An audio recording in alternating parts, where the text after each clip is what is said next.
Naririto tayo ngayon sa Baclayon Church, isa sa pinakamatandang simbahan sa Pilipinas at isa sa natatanging pamanang pangkulturang panrelihiyon.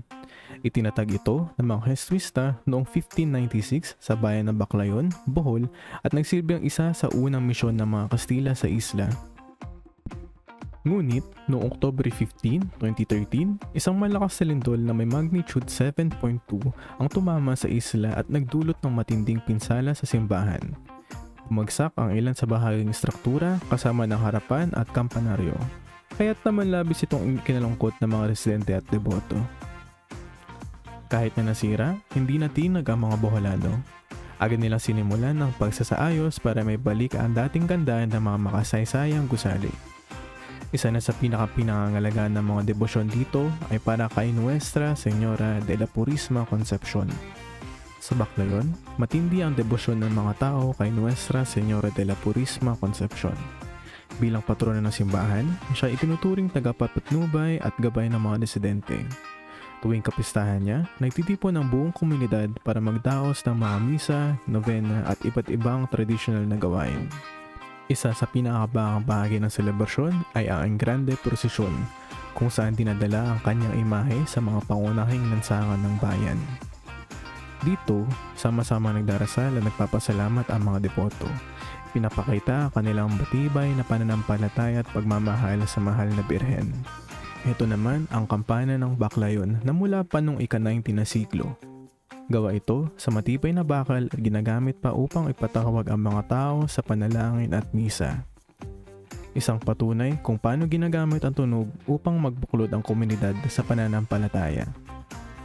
Makita rin natin ang lumang kandelerong yari sa pilak na nagbibigay ng liwanag sa altar.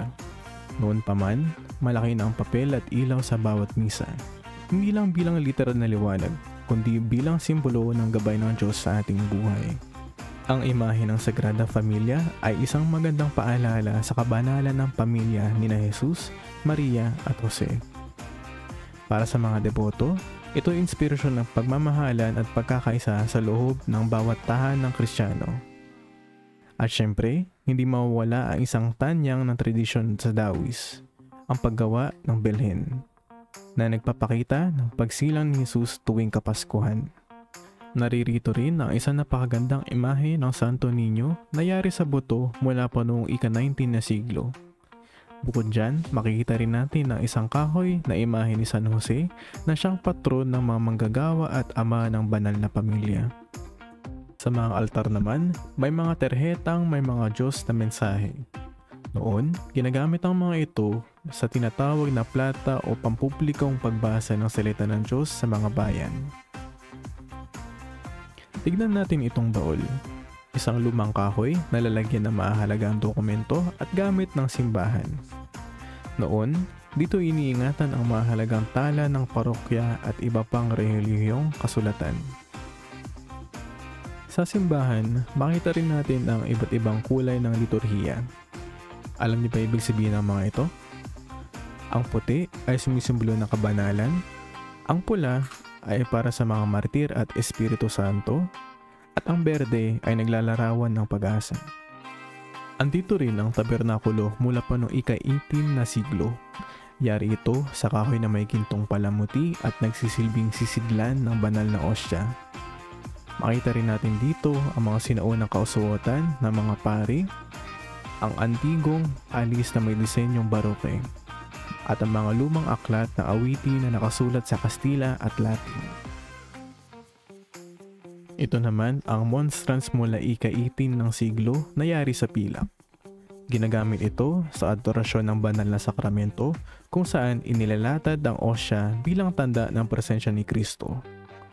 At kung pagdiriwang man ang usapan, isa sa pinakamalaking okasyon sa Bohol ay ang Pasko ng Pagkabuhay, isang selebrasyon ng pagumpay ni Jesus laban sa kamatayan.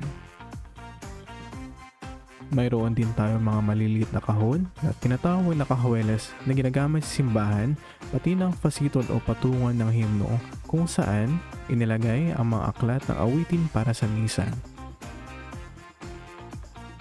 At panghuli, naririto rin ang Santo Encero, isang polikromadong kahoy mula pa sa ika-19 na siglo. Ginagamit ito sa prosesyon tuwing Semana Santa bilang sagisag ng sakripisyo at kaligtasan na inaalay ni Kristo para sa sangkatauhan. Napakarami nating natuklasan tungkol sa mayamang kasaysayan at pananampalataya ng Bohol. Sana ay mas lumalim ang ating pagpapahalaga sa mga ating pamanang espiritual at kultura. Hanggang sa susunod nating paglalakbay, kita-kits ulit!